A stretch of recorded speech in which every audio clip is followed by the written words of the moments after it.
Merci Madame la Présidente et merci d'avoir rappelé tout à l'heure qu'on ne peut pas confondre la liberté d'opinion et d'expression avec le droit de nier les faits, avec le négationnisme.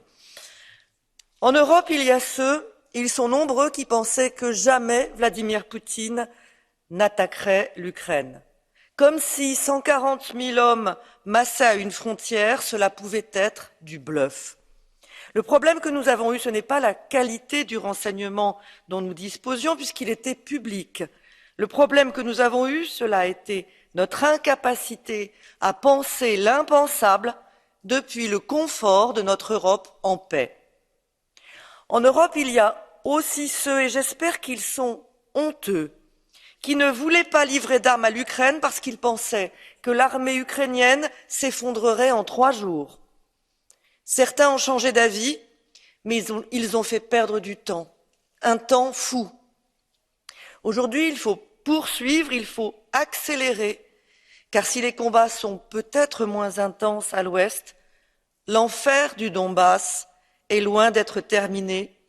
Nous ne devons pas l'accepter, nous ne devons pas nous y habituer.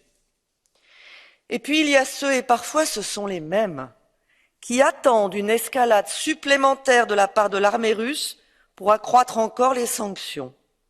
Il y en a parmi eux qui me l'ont dit.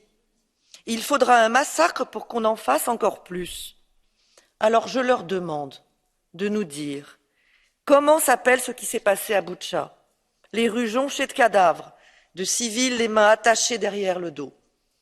Je leur demande de nous dire comment ils se sentent quand ils ont sous leurs yeux la preuve que des massacres sont commis en Ukraine par l'armée russe. Je leur demande de nous dire ce qu'ils comptent faire et quand, mais bon Dieu, quand ils vont arrêter de financer la machine de guerre de Vladimir Poutine en continuant à importer du pétrole et du gaz russe. Qu'attendent-ils? Que Poutine lui-même ferme le robinet? S'ils n'ont pas compris ce qui se passait hier, qu'au moins ils comprennent comment il faut agir aujourd'hui, qu'au moins ils laissent l'Europe faire preuve de courage et de dignité.